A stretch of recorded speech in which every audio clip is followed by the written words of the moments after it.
अस्सलाम वालेकुम, कैसे हैं आप सब। आई होप कि आप सब लोग ठीक ठाक होंगे और वेलकम है आप सबका आपके अपने YouTube channel my own garden पे।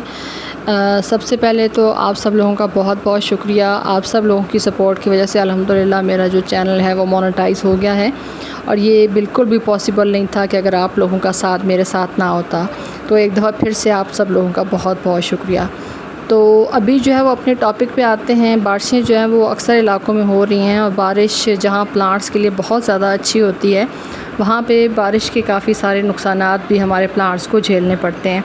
और ख़ास तौर पे जो सक्लेंट वैरायटी के प्लांट्स होते हैं वो तो बहुत ही नाजुक इस मामले में होते हैं कि अगर ज़रा सा भी ओवर वाटरिंग हो जाए तो उनके प्लांट्स के चलने के चांसेस कम हो जाते हैं।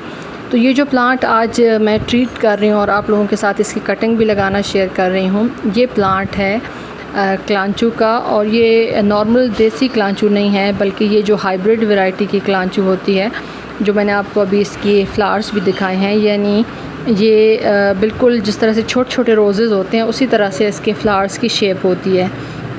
तो क्योंकि बारिशें बहुत ज़्यादा होती रहीं तो उन बारिशों का असर ये हुआ कि मेरे ये जो प्लांट हैं ये गलना स्टार्ट हो गए, ओवर वाटरिंग इनके अंदर हो गई।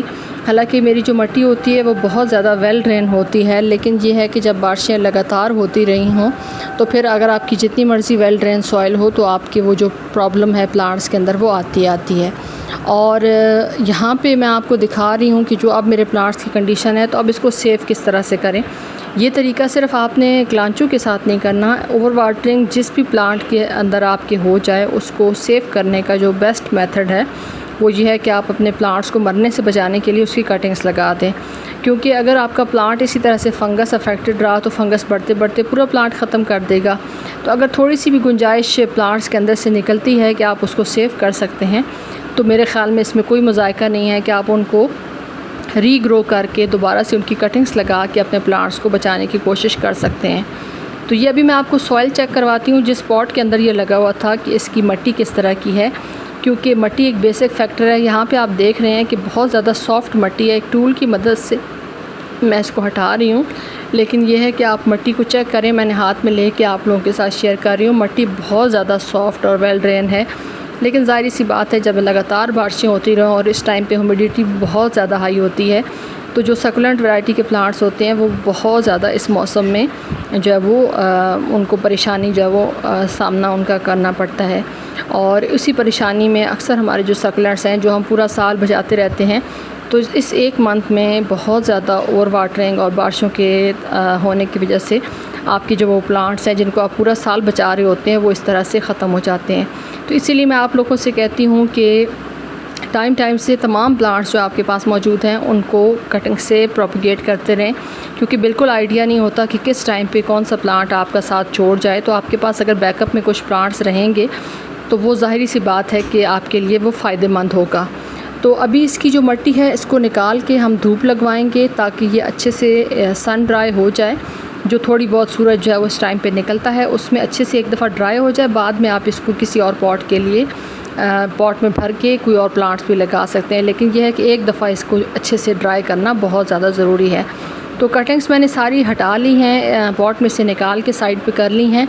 अब यह है कि इनको कट इस तरह से करना है कि जो फंगस जहाँ पे ये गले गले से लीफ हैं वहाँ से इसको हटा दें।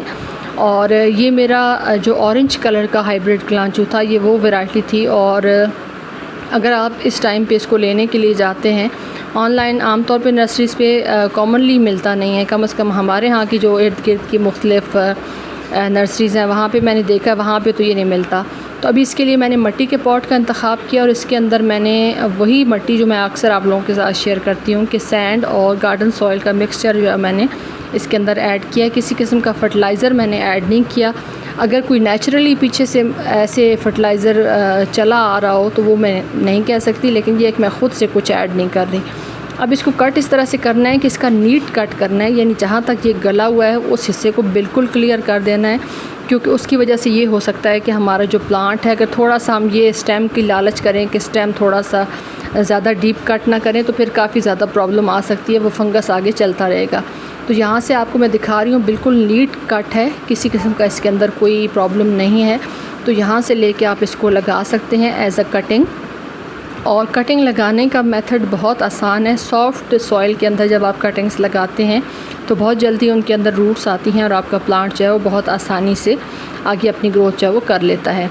जो ख़राब लीफ हैं या ख़राब स्टेम्स हैं उनको लाजमी कट कीजिएगा। ये लालच मत कीजिएगा कि स्टेम थोड़ी सी अगर ख़राब है तो साथ रहने दें। उस ख़राब स्टेम की वजह से आपकी जो फंगस है ये आगे चलेगा और आपकी जो स्टेम है वो आगे बढ़ते बढ़ते आपके पूरे जो प्लांट्स हैं उसको ख़राब कर लेगा। यहाँ से अब एक और नोड एरिया के साथ मुझे कट करना पड़ेगा क्योंकि ये थोड़ा सा प्लांट जो है वो ज़्यादा अफेक्ट है फंगस की वजह से, तो इसको नीट कट करना लाजमी ज़रूरी है। और यही मेथड जो है वो आप अपने बाकी प्लांट्स के साथ भी कर सकते हैं। ज़रूरी नहीं है कि इस टाइम पे सिर्फ क्लांचू के प्लांट्स या सकुलेंट वैरायटी के प्लांट्स ख़राब होते हैं, बल्कि कोई भी प्लांट आपके पास जो मौजूद हो वो आप इस टाइम पे देखें, क्योंकि ओवर वाटरिंग से काफ़ी सारे प्लांट्स जो हैं वो इस तरह से मुतासिर होते हैं।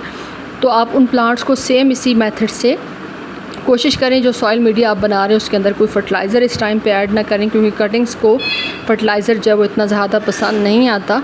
तो आप इसके लिए ये कर सकते हैं कि फर्टिलाइज़र के बग़ैर सॉइल तैयार करें। सॉइल सॉफ्ट होनी चाहिए।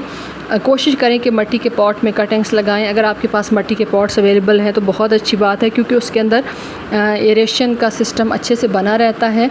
और आपकी जो कटिंग्स हैं अगर हल्का फुल्का पानी उसके अंदर ज़्यादा भी हो जाए तो वो मिट्टी के पॉट्स जो हैं वो सक कर लेते हैं एक्स्ट्रा पानी, और वो एवेपोरेट हो जाता है, पानी उड़ जाता है। और क्योंकि इनके मिट्टी के पॉट्स के अंदर मसाम्स होते हैं जहाँ से एक्स्ट्रा पानी जो है वो उड़ता रहता है और आपके जो प्लांट्स हैं वो ओवर वाटरिंग का शिकार नहीं होते। ये एक प्लांट है जो रूटेड बचा है और वो मैं एज़ इट इज़ इसी के अंदर लगा दूँगी। किसी टूल की मदद से लगाएं ताकि ज़्यादा प्रेशर के साथ आपको कटिंग्स ना लगानी पड़े। और कोशिश करें अपने प्लांट्स को इन दिनों में ख़ास तौर पे, क्योंकि बारिशें गार्डनर्स को और प्लांट्स को बहुत ज़्यादा पसंद आती हैं, लेकिन ज़रूरी नहीं है कि हर बारिश जो है वो आपके प्लांट्स के लिए अच्छी हो। कुछ इस तरह की बारिशें भी होती हैं कि जो आपके प्लांट्स को प्रॉब्लम में मुब्तला कर सकती हैं और आपका प्लांट जो है वो ख़राब हो जाता है।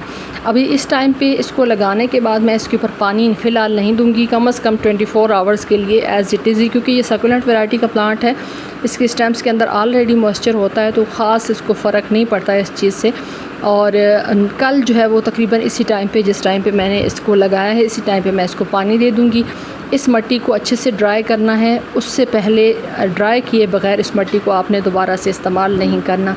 ये कुछ बेसिक चीज़ें होती हैं जो अक्सर मेरे बहन भाई मुझसे पूछते रहते हैं और मैं कोशिश करती हूँ कि डिटेल के साथ आप लोगों के साथ शेयर करूँ और जितनी मुमकिन हो सके मुझसे मैं आप लोगों की हेल्प करूँ कि आप गार्डनिंग को आसान और सहूलत के साथ कर सकें।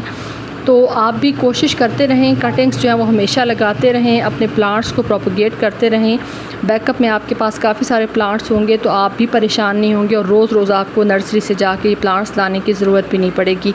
अब ये जो प्लांट है ये एक्सपेंसिव प्लांट्स में इसका शुमार होता है। ये 500 से 550 तक ऑनलाइन मिलता है अगर आप मुख्तलिफ़ फ़ेसबुक के ग्रुप्स के हवाले से मैं बात करूँ तो बेहतर नहीं है कि अपने प्लांट की ख़ुद ही हिफाजत कर लें। चलें, इस साल एक कलर ऐड हुआ है, इंशाल्लाह आहिस्ता आहिस्ता बाकी कलर्स भी ऐड हो जाएंगे, लेकिन ये है कि इस तरह से अपने प्लांट्स की हिफाजत करें कि आपको दोबारा वही प्लांट जो एक दफ़ा आप अपने गार्डन के अंदर ऐड कर चुके हैं वो दोबारा से ऐड ना करना पड़े। वीडियो अगर आपको अच्छी लगे तो वीडियो को लाइक कर दें। Thanks for watching.